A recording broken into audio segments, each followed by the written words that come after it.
something just outside of that area if it's going to benefit that area. So, you know, theoretically we could invest in a piece of highway going all the way up to Redcar, but it's benefiting that area there. Okay? So that's the geographic area we're trying to benefit. And in order to get from where we are now to trying to secure this £25 million for the town, we have to go through a two-stage process. And stage one is what we're in now. And what we have to do is prepare a town deal bid, which is essentially a long-term investment plan for this town. And we have to achieve that by September of this year. And so far, government have issued Whitby with £140,000 to help us do that. So that's to cover the fees, charges, start time, etc., that will be incurred, planning fees, etc., that will be required in order to get us from where we are now to a coherent business plan. The second thing we must do is establish a town deal board for Whitby. Now that's been done. The town deal board is written. The government were very restrictive about who must be on the town deal board. All layers of local government, and all layers of government. So we have the MP Robert Goodwill, we have the North Yorkshire County Council, Scarborough Borough Council, the Town Council, any parish councils that are involved, the Local Enterprise Partnership must be on the board and are present. Local anchor institutions in terms of business have been invited and represented on the board. Other civic groups from the area must also be invited on the board, and we have that as well. So that board met for the first time last week, and they've had this same presentation, and they're about to embark on a journey in engaging everybody throughout the community and trying to understand what needs to go into our town deal bid. So what we must do between now and September is complete that bid, which they're calling a town investment plan, and submit it to government. We will then enter, if that's successful, we'll enter into stage two. There's no guidance on what that is, but government is saying they will allocate officers from central government to then work with us to turn that plan into action and commence implementation. If anybody has any questions during any of this, please just interject. So this is the presentation I actually gave to the town deal board the other day when we all convened, and this is the important thing. This is all about working with the community. The board must develop an evidence-based town investment plan, develop a clear programme of interventions. So what is it going to do and when? And then it must bring together all of those resources in that room and all of the resources that aren't in that room and show how we're going to pull all of that together to influence stakeholders, bring their money and their investments into the mix and maximise the amount of government investment that's put into the town.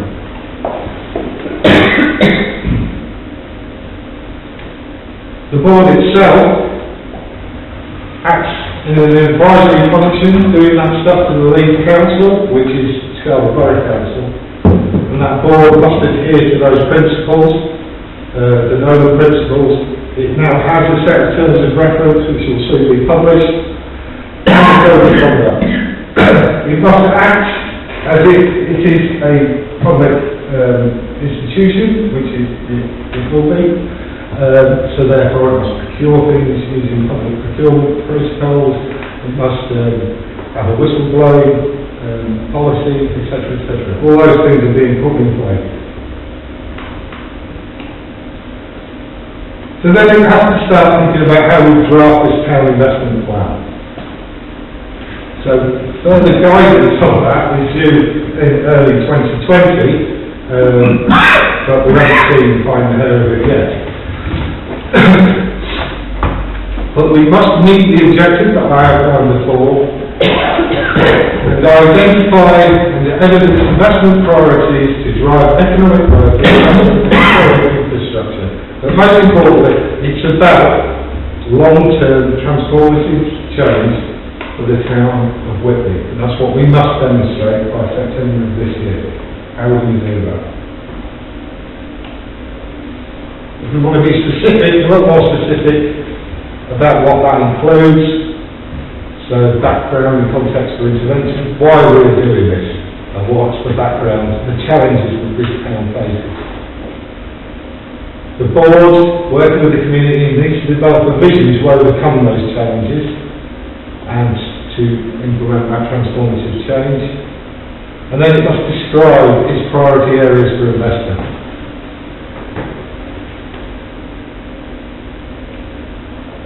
And all this needs to be set in the context of the entire geographic area of this borough. So first of all, it needs to be set in the context of the borough, particularly as we have two towns within the fund. If we go to government and our town investment plans are pulling apart, they'll see through that. So there needs to be some alignment, some complementarity. You can't be telling one story in Scarborough or Whitby, and another story in Whitby. I know the economies, the demographics are slightly different. The solutions to challenges will be different, but they've got to complement each other in some way. Similarly, we need to be complementing what's happening outside of this borough, perhaps in Redford and Cleveland area, perhaps in the East Riding. We need to show that this is the big picture, and that we're all pulling in the same direction. And it needs to be aligned to the York and North Yorkshire local industrial strategy, which is an emerging document at the moment, but that is based around the principles of good growth and productivity. And I'll talk some more about that in a moment. So now I'm going to talk about our borough, and one of the pieces of work that I acknowledge we'll have to do before we go much further with this process is zoom in from the borough picture and start identifying some of these specific challenges for each of the towns, Whitby and Scarborough in particular. But at the moment we're talking about the borough as a whole. What I can tell you is it's a fairly similar picture in terms of employment and social demography in the area. So we know that the borough is 816 kilometres square. We've got in total about 110,000 residents. A large proportion is in the national park, and we are considered by indices produced by our European firms that we are 93.4% rural. I think we all know that's not. You might know some of this. We have our economy as a total is worth about £2.1 billion per annum. We have high levels of employment that hold that for. We're higher than the national UK average. It's not necessarily a good picture though. We have very large numbers of small and micro business. That's companies with less than 20 employees, down to people with one employee in sole trade. 87% of our businesses, of our 5,000 registered businesses in this area are small or micro business. We have high levels of self-employment, which obviously, ties in with the micro business thing. Double the national figure. One of the outcomes of that is the fact that we have longer than average business survival rates. So you can't make an omelette without breaking some eggs, some would say. But perhaps there's a challenge there to support businesses to ensure they do survive a bit better, a bit longer, and we drive that up. We have below average wages, so we have higher levels of employment, but below average wages, which unfortunately is leading to in-work poverty. We have a high benefit dependency rate. Isn't that largely true of a lot of coastal towns? That is, it's very atypical of the whole coastal picture. And we're not vastly different. So we have a lot of people who are working very hard and very long hours, and they're still not managing to bring themselves out of poverty. And that's a challenge we really need to address hard. High levels of benefit dependency, and that includes in-work benefit dependency.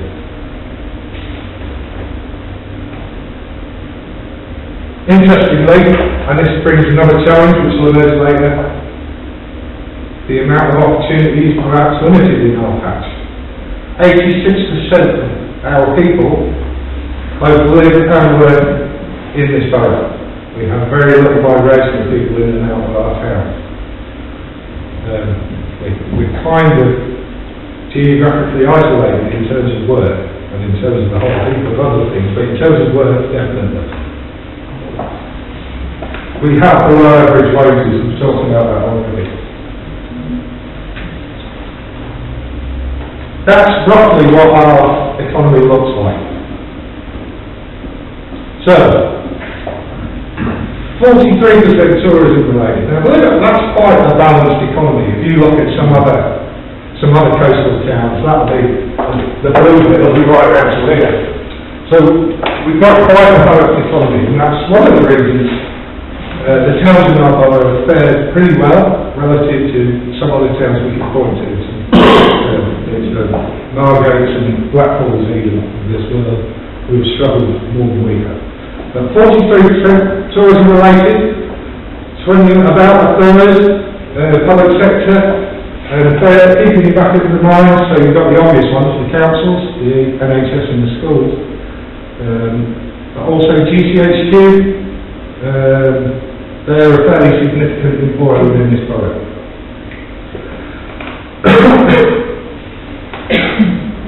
Then we've got, this is a surprise to many people, manufacturing, engineering, construction. Not challenging on this one in relation to Whitby, but that includes food manufacturing. So we mustn't forget, people like Whitby Seafoods, they make a significant contribution to this economy, and that is manufacturing, that is a key sector. That's a higher value sector for this town. And the other is, that includes fishing, forestry, farming, those types of trades that don't fall in an easily defined area elsewhere.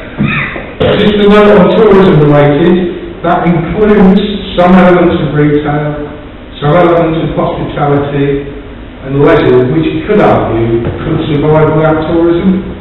But that's the way it can be. I'm sure there are pubs out there that would still be open if we didn't have a tourist trade, but they get locked into that.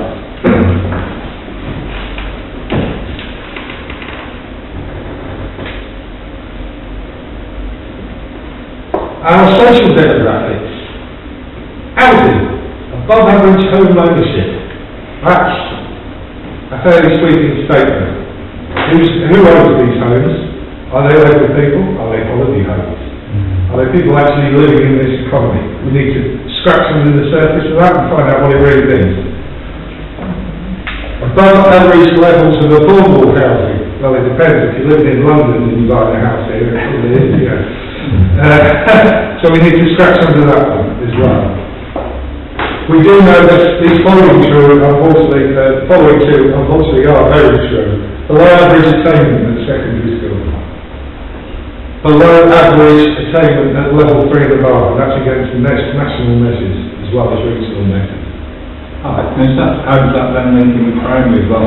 What does the primary picture look like? Good, the primary picture is good, healthy, good, yeah. It's by the time we get to, and for me, it's all about by the time you get to secondary school, if you aren't getting the aspiration piece right, that's when that drops off the bottom of the cliff.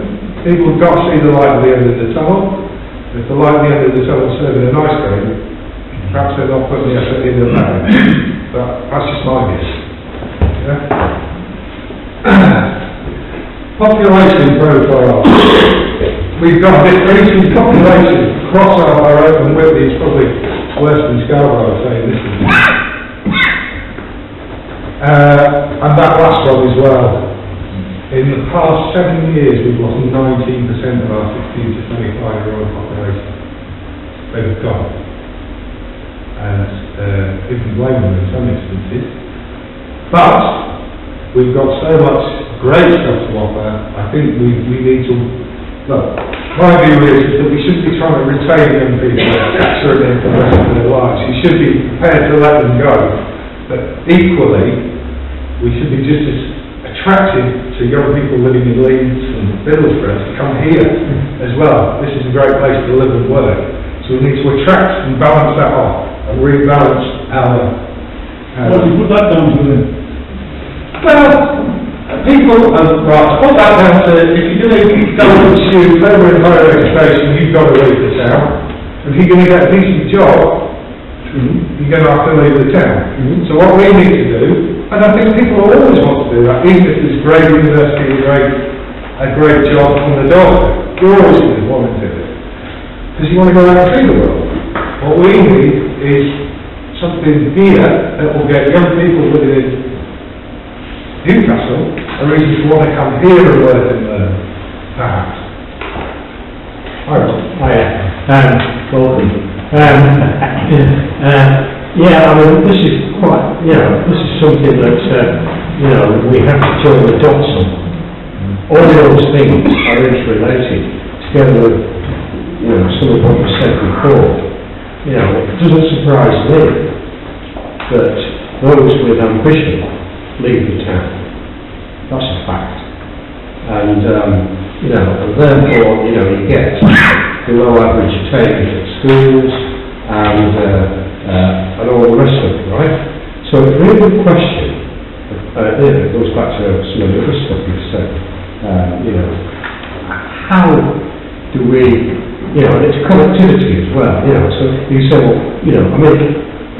we've been talking about dueling the A64 ever since I was this high, and nothing has happened. We're now talking about connectivity in other ways, talking about the railways, right?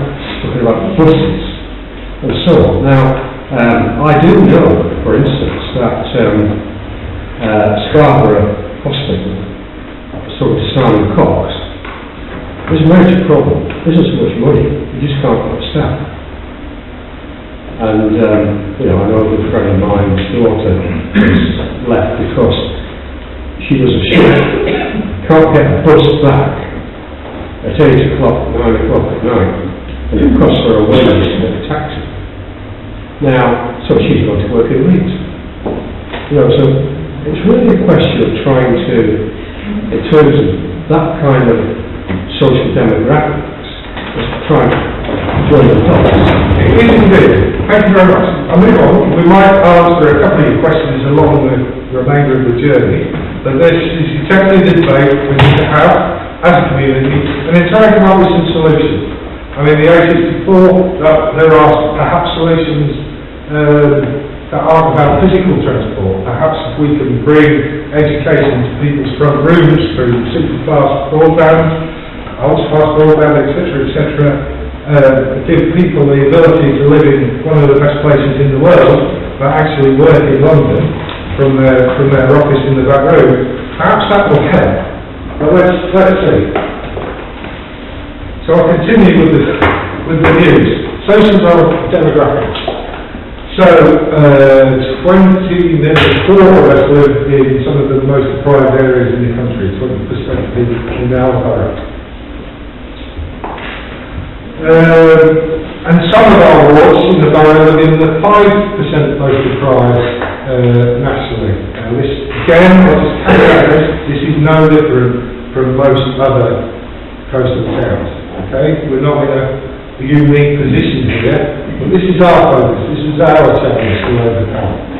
And in particular, you can see the very bright red dots, that's in particular where we're talking about. So there's a couple of those bright red dots in Scarborough, and there's one in particular in Whitby that we have to really drill down and focus in on and try and change to a nice green colour. The good news is, living in our borough, we have very low anxiety rates and we have very high levels of life satisfaction.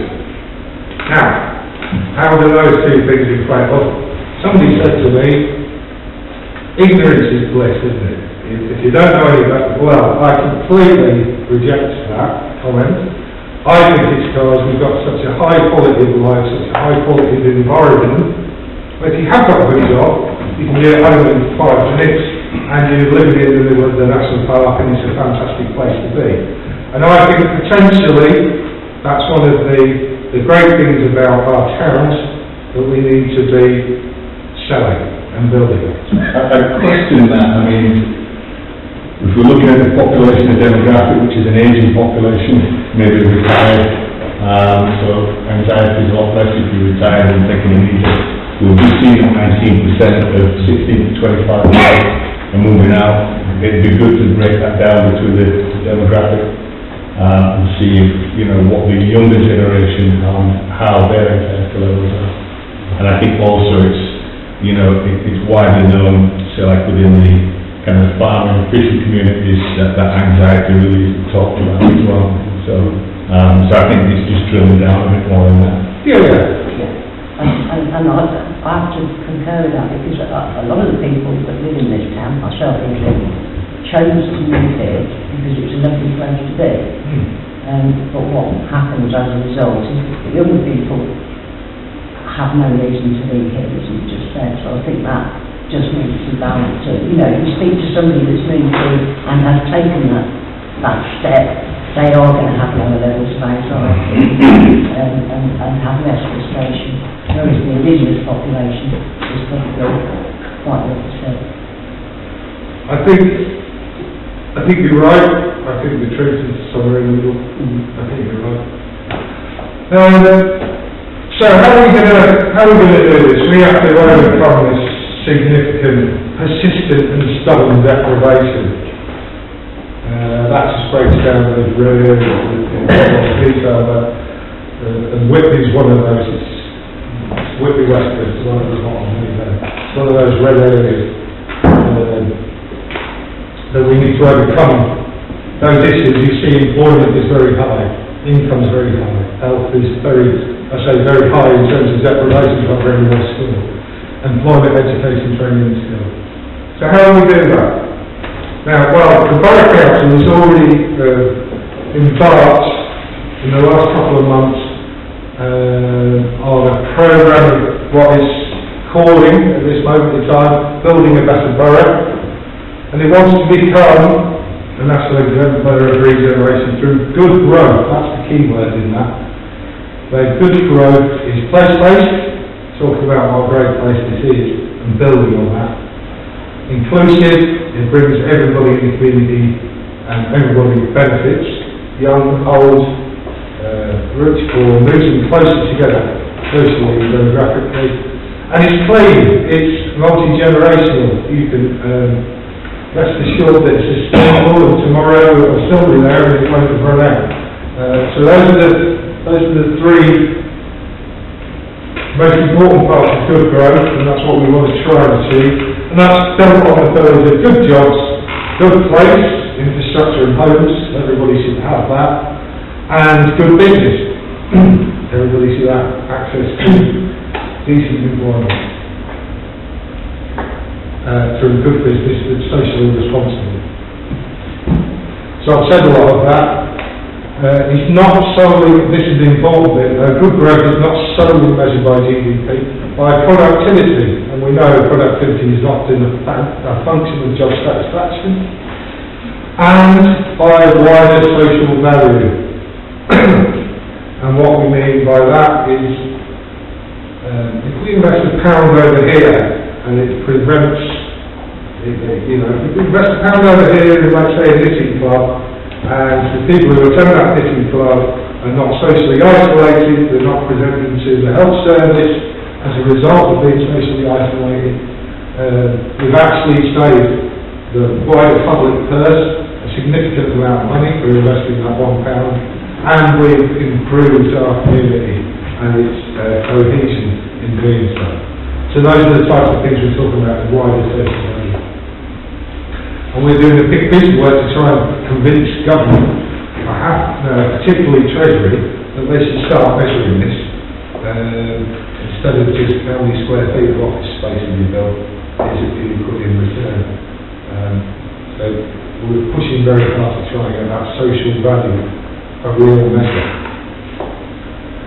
Also measured by productivity, employment rate, average income, poverty rates, wealth gap, poverty rates in particular, getting rid of that in-work poverty statistic. Intergenerational equity. That means, that everybody is putting in to the economy, everybody's taken out, and it's sustainable, and it's a circular economy where we're not being wasteful of our resources, and we're making sure that we're being efficient in doing business. And the last one, trying to keep people economically active for longer. Retraining, keeping people in the work pool, keeping people, contributing to the town, well into what was traditional retirement age. That's something we're going to have to do, particularly with this increasing age demographic that we have. So the Borough Council has set itself these targets by 2030. Basically increase our population by 20,000, roughly 20%. In order to do that, we're well in the way to delivering out 9,000 new homes. We're about halfway through that figure already, with plenty more to go at. This is an interesting one. We've got to create 8,000 new, but the most interesting thing is 10,000 replacement jobs in higher value sectors.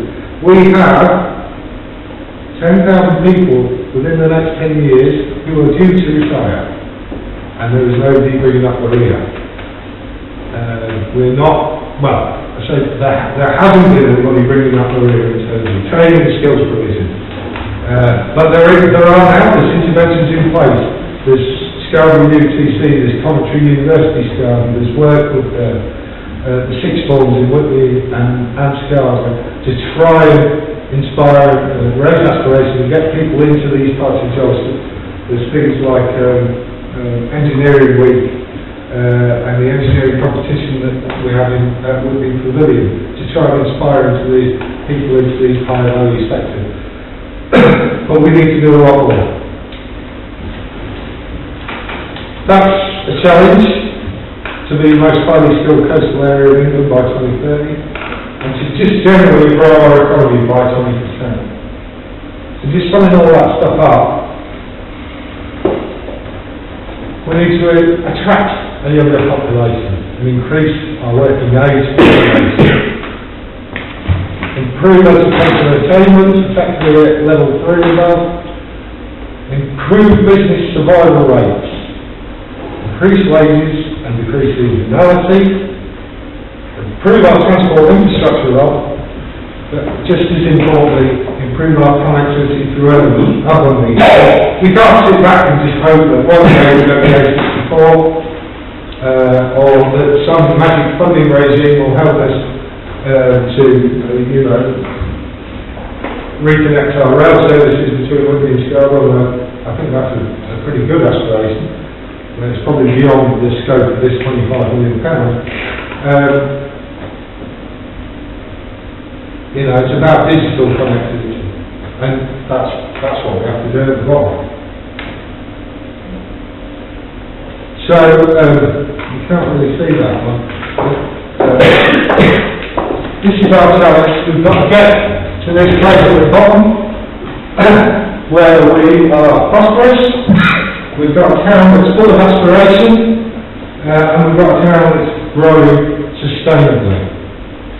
And the stops along the way are what we really need to focus on between now and September. We need to engage our community, and tonight is part of doing that. And we need to understand them. We need to drill down into some of those demographics that you've rightly challenged me on today about, are we really satisfied living here? Have we really got affordable homes and high levels of home ownership? Let's find out. Let's talk to the community. We need to think about connectivity and access to opportunity for our people, for our community. and how we can give them access to opportunity and raise aspirations. We've got to think about the health and well-being of our communities. Absolutely central to everything we do. We've got to have the money and the resources to do all of this stuff, and we've got to start pooling our resources in public sector and private sector. And perhaps this is the opportunity to do it through the incentive of the £25 million and start working together. We've got to build on what is already a great place and make it even greater and attract even more people, perhaps younger people to come here as well. And at the end of the day, if we've got all of that stuff together, good work and free business will reach our destination at the bottom. So that's the end of my presentation. I'm very sorry that it's gone on a lot longer than we thought it might, but hopefully I've covered everything. Happy to take any questions. Alex, would it be possible to send those slides to that for circulation to members and to members of the public who ask for it? I put it on the website, and then anybody can download it from the website. Right. So that's what we say, just a few things, next steps. So rather than just leave it there. So the board now, the town hill board, are now in the process where they sent me away to go and procure a team to get out there, to start with some meat on these bones, to go out into the community. So we're planning a community consultation event sometime towards the end of February, beginning of March. It will be an event probably in the pavilion or some other big space, where we'll get as many people from the town as we can in one room. We'll talk about our challenges, we'll give them some sticky notes or however it's going to work, and say, come on, help us come up with some solutions. How do we get through this? And then we'll distill that down, and then we'll start to produce a plan, which we'll then share with the community, and that will form the basis of what we submit to government. So over the next 4 to 6 weeks, expect to see some action around that. Thank you. Any questions from members of the council? Councillor Knock. Councillor Knock, any questions? All the land around Chumley Park is owned by SBC. We've been usually trying to sell it for a few years with relatively little success. Would there be a possibility of reducing the rental and or business rates on that land? Where are we talking about? Whitby business park, Yes. Right, okay. First thing to clarify is we own about a quarter of an acre on that site. Oh, I thought it was a lot more than that. No. The rest of it is in private ownership. All right.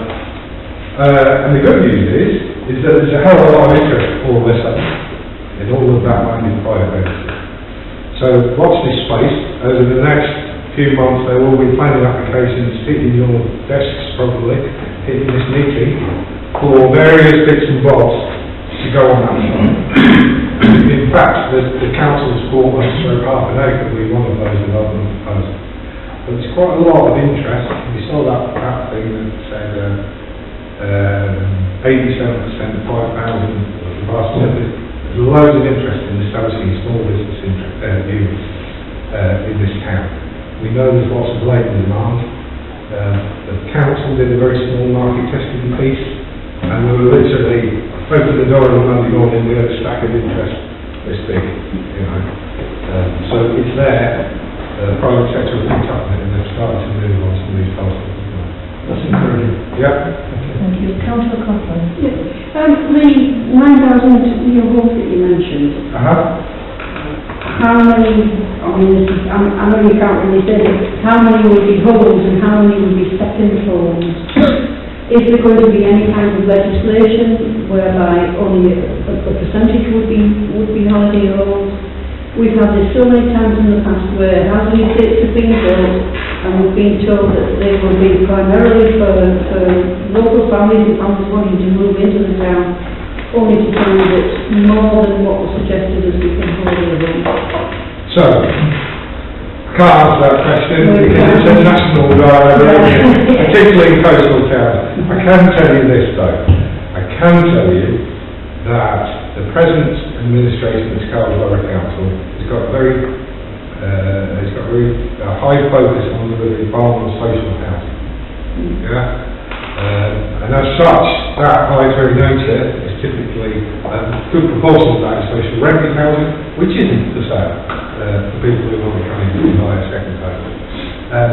And there are various mechanisms we can use for that in order to restrict that. But it's very difficult, isn't it? Because once one house has been sold to a local person once, it's kind of then over to them for the instances, and they can sell it to whoever they want to. Or they can keep it and move out of town. You know, it's a difficult one to get around. Thank you, Councillor Coughlin. Councillor Harston. One of my hobby horses is we should move the fish market up into the upper harbour where there's better transport. Would that be the sort of thing that would fit with it, this sort of... Potentially, you know, if we sit in a room at some point, which we will, and we put that forward as an idea, and what these consultant guys will then do is then test that. They will test it in terms of a business proposal, and they'll test it in terms of does it have the support of the fishermen for a start? Does it have the support of the community as a whole? Is that what we want to see in the upper harbour?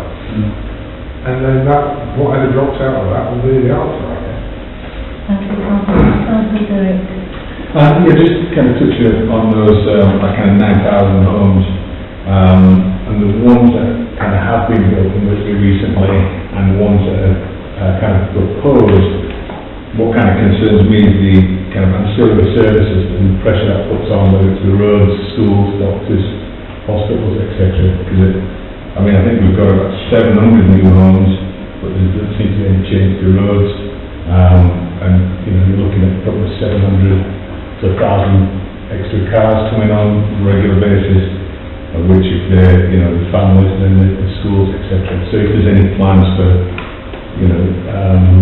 extra funding for the schools, our width of this, practices, etc. So you said outward of this, but there is potential through this as well. So that's answer one. Answer number two, I'm not a planning expert, but my understanding is section 106. That's the duty of section 106, is to say if you want to build a house over here, you've got to contribute 10,000 quid to this road. Now, that's the simple formula. It doesn't always work like that, I know, but that's how it should work. Can we do more to improve that? Well, perhaps through things like this we can. Thank you, Councillor Derrick. Any more questions on Councillor North? Are you putting pressure on Highways England to dual the A64? Because all of this prosperity will be restrained if we don't have more adequate road communication. Can we take it that none of this money that is up for grabs would be discarded, will be diverted to fund that dueling? Yes, the Borough Council has been putting pressure on Highways Agency for the past 50 years, to my knowledge. How effective that is, I don't know. I think we're getting somewhere. We have what's called the A64 Partnership, which includes North Yorkshire County Council, Borough Council, pretty sure the Town Council probably had some involvement, includes all the major businesses in Scarborough. And there are pressure and lobby groups, includes the MP, to try and get some action on the A64. My point is that I think fundamentally, although it would be great, I'm sure, we have to move forward on the assumption that for the time being that ain't going to happen. So what are we going to do to make this place better out with that A64? Well, we have to just approach it like that, in my view. And there's plenty we can do, I think. Councillor Barnett. Are you in discussion with the county council? Because a lot of what you've been talking about doesn't fall within the remit of the borough council or this council. If you talk about education, roads for instance, all this sort of thing is in the remit of the county council, and therefore unless we're talking to the county council we can't go very far in terms of educational placements. Unless we're talking to the CCG, we can't go very far in terms of hospital and medical provision. and so on, right? So, you know, the thing is, much of the aspiration really is tied up with other bodies, and really they need to be on board and, you know, sort of, if you like, bring in their free. Quite literally, they are on board. They are on the town deal board. So this plan that comes out will have their name on the bottom. So they are quite literally on board. And yeah, there is stuff that is outside of our control in terms of education, learning and skills, but we still deliver, as Borough Council, we still deliver around training, vocational education. We have a very strong lead in that field, particularly post-16 education. We do a lot, for example, working with our business community, we established Scotland UCC. That's outside of North Yorkshire's remit. So, you know, if you want to do it, we will. And we'll do it.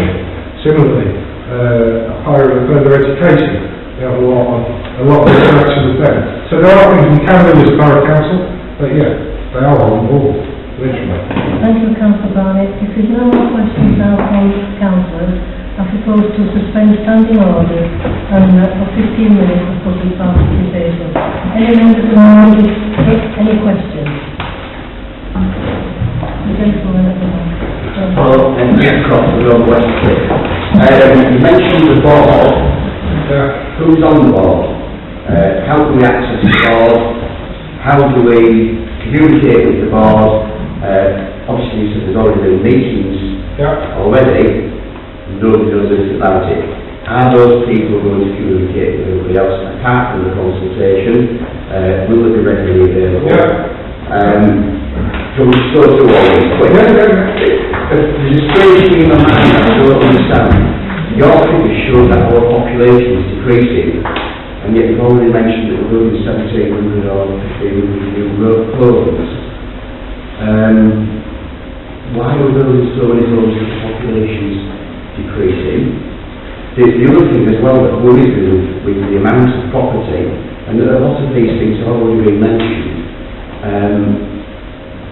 new homes in Whitby do tend to be quite expensive. I think there are more people wanting to buy homes in Whitby from out of Whitby than people in Whitby that can afford them. So obviously there's a problem there in terms of how do you make the properties in Whitby affordable for Whitby people. You also are competing with people that are on, dare I say, better wages in other parts of the country that have got free money to be able to buy a property in Whitby. This, I believe, is causing problems, not only in terms of housing in Whitby, but I think you get into this thing currently ongoing. I don't know if you've seen it in the paper where they're talking about peak tourism and things like that. From personal experience, there are over 200 properties in Whitby on Airbnb, which are not regulated, not registered, not paying council tax as a business, not paying the trade waste as a business, and yet there are businesses that are based in Whitby that are run by Whitby families that are bringing money into the local economy, are actually competing with people from elsewhere. The other point that I would point out is that, again, with this building programme that's going on, I don't know if you looked in the paper recently, but every new property that comes on is advertised by estate agents in the town as an ideal second home or small holiday let. Developers love to come to Whitby because they're effectively getting 20% more for their size of the property in Whitby than they are in other areas.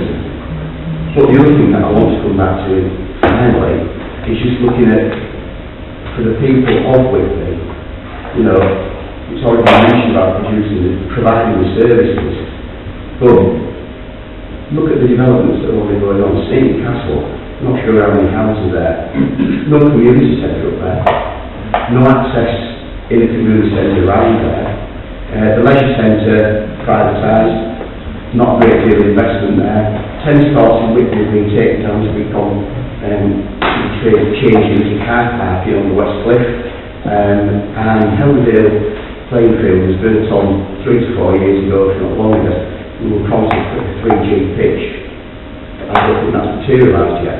So in terms of residents living in Whitby, what are they getting? Thank you.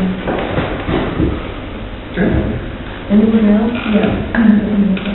I'll answer your questions as best I can.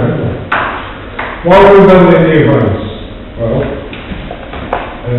it's kind of, cart and horse and cart. You've got to build new homes in order to attract a new population. You've got to have somewhere to live. Go back to Councillor Darling's point. One of the reasons that the NHS, for example, key sector workers, we can't get them to move here because they don't have homes of the quality or standard that they require. So, by building more homes, we hope to break that cycle, and we hope to provide homes for young people and our older people and our aging population who require a different type of home. So, that's why we've got this aspiration to build more homes, plus we want to grow our population, and that's the way we've got to do it. The Airbnb issue, obviously, that's beyond my control, and beyond the control of this. That is a very good point, and it's one that we can certainly flag up and try to address. As I said earlier, I think we really do need to understand what the true picture is in terms of how many systems is found. That was a very sweeping statement. I don't think it's true for a second, and we need to understand that. So it'll be one of the tasks that we have to do. Who the board? I did go through that at the beginning, but it was all tiers of local government and its anchor institutions. So for SCADA, that's for Whitby rather, it's the civic society, but when I say it's anchor institutions, it's anchor business, that's Whitby Seafoods, and they have representatives from, so they're representing the business sector. We have the Environment Agency, we have Historic England, we have Beyond Housing, we have the Housing Providers, we have Serious Minerals as well, and there's the Civic Society, the Philosophical Society, and there's some others. Is that the actually representing small businesses? Well, as you say, that was the board. His first one of the things he said is we need a representative of small business. So if you go away and think about representation of small business, who that could be, I mean, it's an individual, we can't have every small business there. So we need one representative body to come along and sit on the board. So that's who they are. And yes, they only met last week. They've only just been sent their terms of reference a minute. But they will be creating their own kind of space, web space, where they'll be telling everybody what they do. How do we find out what they've done so far and what this is all about? There's actually a hashtag called #MyTown, which we haven't publicised yet because I don't really know what it means. But if you go on there, that's where they will be over the coming months. It's not very good. And in terms of the other stuff, community centre, tennis courts, etc., great stuff. Let's pump it into the system and see if we can get an outcome of the other one. Yeah? Thank you. Can I just make a point, Alex? Peter, the two members appointed by the town council to sit on the deal board are actually myself and the mayor.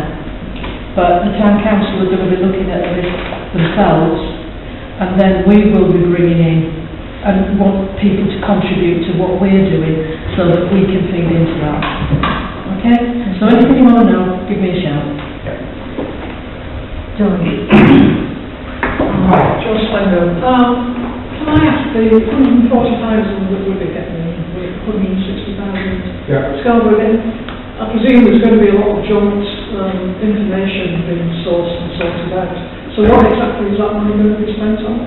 And secondly, going back to Peter's point on businesses, the problem with Whitby is there's no chamber of commerce and there's very few sort of business groups that combine people. So how are you going to get the information over to all the individual business owners? Well, that's a challenge that we've been looking into over the past week. Now, somebody told me that North Council Law is trying to set up a business network in Whitby. I think I'll use that. Scarborough Council. Sorry? Did that fall, Steve? Member Fred? Yes, many years ago. There was no interest from And the... recently, North Yorkshire Law, have you guys ever heard of North Yorkshire Law? No, often, but... It's trying to set up a network with the... No, well, we're going to have to address it somehow. And I haven't got the solution. Sorry, the answer is no to that one. How's the £140,000 going to be spent? So it's going to be spent in procuring economists and really good business lead writers to come in, to work with the whole community and come out with a very impressive business plan at the end, which hopefully will reach £25,000. 25 million pounds. So, sustainably, it's going to be spent on consultants who know what they're doing, who've done this a million times before, who are doing this for a town, I hope, and who are going to help us get the big prize. It's also going to support the borough council. Is the 25 million much funded? It doesn't have to be, but obviously the more that we can, if I could say, you know, this is 25 million, North Yorkshire is going to build this over here, Whitby Seafood is building that over there, our small businesses are investing in this over here, then that's far more impressive story. It just, the board seems to be a bit council orientated. Unfortunately, that is exactly as dictated by central government. That's their exact makeup of what the board should be. We know we've got a board of 18 people, which is not a good size for a board. I'm just thinking to try and get money funding. I know exactly what you mean. And the key will be in how that board's going to go out and engage people. Unless we'll start getting them on board. So I agree, Simon. Thank you. Any more questions? Well, 2 points. When you were mentioning who the board comprised, you never mentioned anybody representing tourism. No. And, well, I say nobody representing tourism. We obviously have the borough council who have a tourism function. That perhaps we need somebody independent of the borough council. Perhaps that's something that I could recommend to the board. You've got an understanding on who would be who actually runs a hotel or somebody in the tourism hospitality association. So the hospitality association may well be. Now, what about on the board? I think what we'll end up with is a number of key task and finish groups. So board members will say, right, I'm going to work with the tourism industry over here. I'm going to work with big manufacturing. I'm going to work with small business. I'm going to work with education. And then perhaps that's where we bring in all the interest groups. It's such a big opportunity that nobody should get excluded. Yeah. And the point is, on the figures that you quoted, when we put the pie chart up and then the figures that were borough figures, I find that quite confusing when you're talking about how the money will be spent for Whitby. Now, I know the borough council are the lead authority on this, but I would quite like to have seen what the figures were for Whitby. When on the top of one list it said that Scarborough Council has to attract 20,000 new people. Well, that's borough-wide. So how many of that 20,000 is Whitby? Okay. Acknowledge there's a piece of work, as I said, to drill down into that from the big macro picture down to the micro picture, understand these individual towns a bit more. So I acknowledge that. The issue, I think the challenges are massively different. The figures, in terms of, how many people are in Whitby, how many people in Scarborough. I should know that because it's been our local plan. It's just a difficult to say Whitby wants to attract 2,000 people. Maybe in your head that's more achievable than seeing that figure of 20,000. It probably is. I think probably when we start, doing consultation directly with the Whitby community, we need to have a better understanding before we go in that room of exactly what Whitby is. Okay, thank you. Amanda, please. Yes, firstly, you spoke of how to get back to attracting 20,000 people. We're attracting 20,000 people, but we're only supplying 8,000 jobs. How does that add up? Right, well, that includes children, young people, et cetera, obviously. Nobody should be working age. But the average family is usually a 4, and both parents nowadays have to work. So even if we're bringing that down, that's still not going to... Don't forget we've got 10,000 replacement jobs to achieve as well. So it's actually... skilled jobs, I believe. Right, 10,000 replacement jobs in higher value sectors. Yes. So we've got 10,000 people retiring, whose jobs need backfilling, so that's 10,000, and 8,000 new staff that hopefully will be great. So 18,000 in total, circa. So there's only a couple of thousand kids left. If you do the maths that way. So you've got, I understood that the 10,000 you were improving the standard of jobs that was out there to people. Okay, just to clarify, there's 10,000 people who are currently going to be leaving their workplace through retirement in the next 10 years. But you want to decrease that number, you also said that as well. You wanted people to continue working for longer. Yes. So, well, economically active for longer. Now, it doesn't necessarily mean in those jobs. Economically active contribution to the economy. They don't necessarily need to stay in those jobs. So there is a bit of a difference to subtle. But that's basically what I'm thinking about. Okay, and the other thing is that is very piece of information in a way. Our daughter went to Whitby University, got a good degree.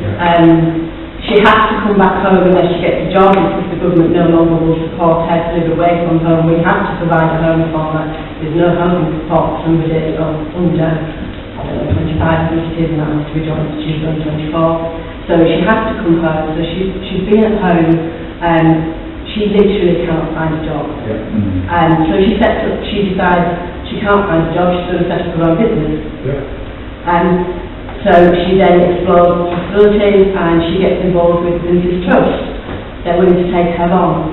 She has to travel to Leeds in order to undertake the courses. Her mentor is in Leeds. There is one person in Scarborough area and she happens to be ill. This is why we're losing people, and especially people that are well trained and well educated, because we supply them with absolutely nothing. And is there any young people on the deal board? No. There are schools, there's the education sector, there's no young people on the deal board, no. Not directly. Well, it depends what you mean young people. You mean under 25? 25 or under? Well, I would say young people under 30 even. Okay. I don't qualify that.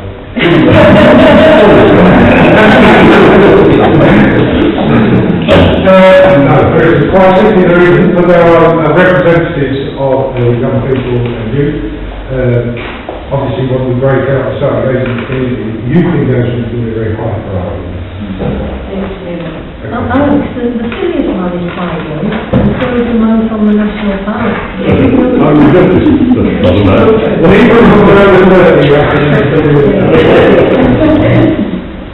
Any more questions from the public? I've got a question. When you talk about long-term prosperity, how long is long-term in your eyes? Because long-term is like 10 years, 20 years, 30 years? Or is it only 3 years, which is what long-term politicians think? This is a 10-year plan that'll change things for the, I hope it's multi-generational. So I think this is a 10-year investment plan, that's how I envisage it. Bearing in mind when they come out with their final guidance, I envisage a 10-year investment plan leading to at least 2030 that will change things for the decades to come. The other question is, for people on this deal board, how many of those people actually reside in the deal area, reside in Whitby? Not you having representatives from counties, from Scarborough, and seriously not from Whitby and all these other places. How many of those people are actually Whitby people who actually know the Whitby situation? I don't know, to be honest. I think they would all profess to know something about the Whitby situation because they all do business here. Now, whether they live here or not, I'm not sure. I don't know what their postcodes are. Alex, we do have the harbour master on the board, don't we? Of course. He represents a large proportion of harbour users in Whitby. So there's quite a lot of people who are represented. I think it's a good point though, because doing business or coming into it being is not exactly the same as living here.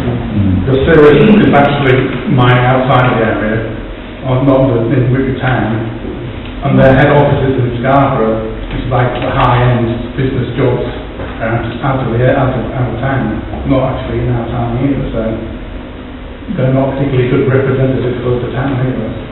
Well, In some ways. well, I think someone particular interest there. I think obviously the town council are on the board, the borough council, we have offices, and we have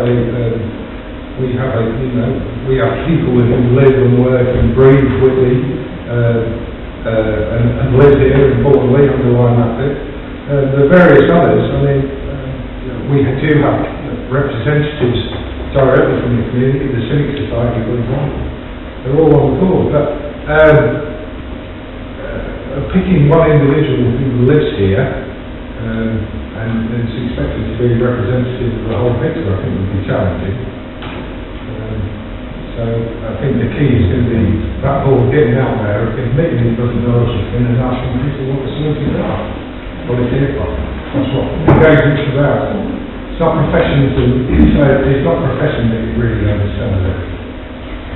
That's why it's got to talk to you. Councillor Jackson. I think the key thing around a lot of this is, we know what the board's going to be, or who the board is, and the government sort of stipulated that. It's the fact that the local people, the local business, the local community do actually take the opportunity to get involved, to turn up to the events that we're organising.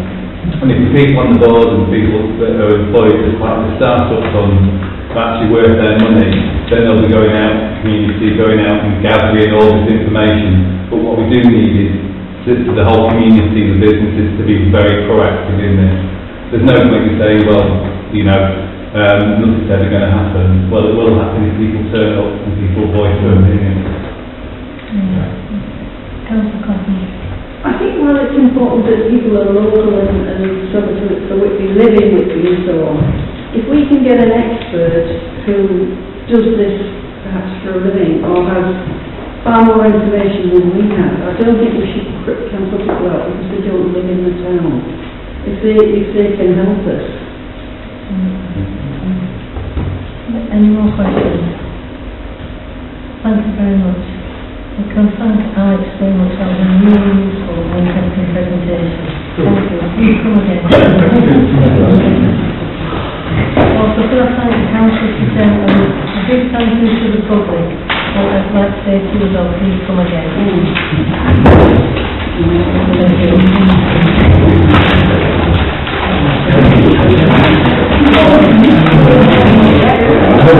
you.